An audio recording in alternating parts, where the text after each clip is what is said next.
freeze. Many of us walk around in a high-functioning freeze. We're not fully here. We're not present to our lives because we're exhausted. It looks like this, right? We expand and contract. So, but when something horrible happens, sympathetically we do this. And the only way to come back to homeostasis is we have to come back here. We have to do the collapse to find the middle path. But culturally, we don't allow for the collapse. There's no room for it, there's no time for it, and we medicate it. So then people get stuck there. So we wanna support, first of all, an understanding that this is normal. This is not depression is not abnormal. It means the system is depressing so that it can restore back to homeostasis, back to health again.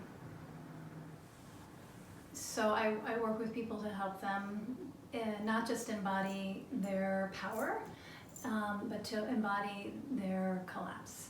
And when we have an embodied experience of collapse, and we're able to uncouple the collapse from shame, then our rhythm of prana, our rhythm of life, shifts entirely. If we are truncating our collapse, and I see this all the time, including in myself, if we're inhibiting our collapse, we can't fully restore.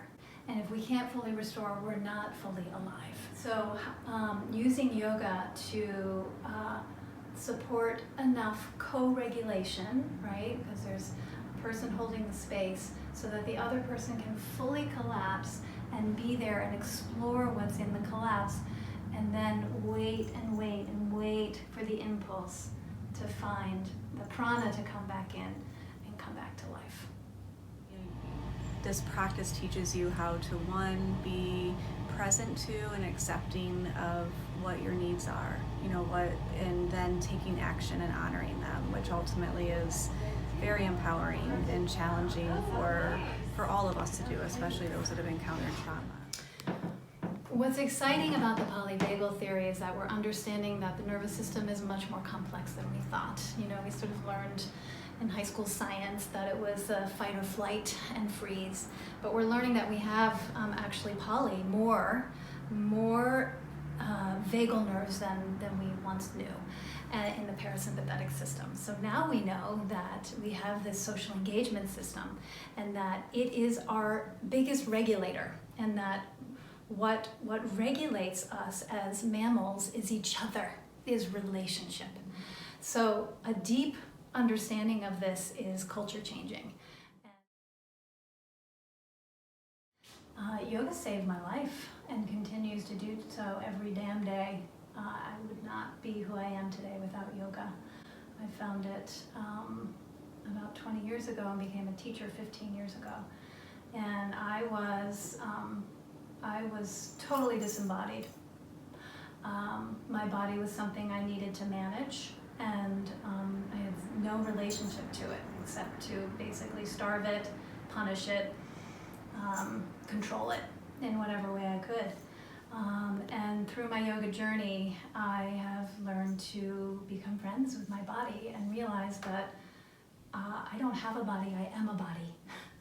And that it's everything. I mean, it tells me what's right and wrong. It helps me be alive. It gave me me.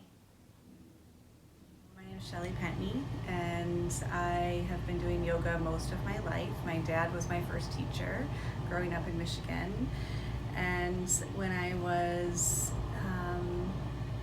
starting my career, I worked with trauma survivors and interpersonal violence, and that sparked a passion to help people who are experiencing challenging times and suffering and trauma.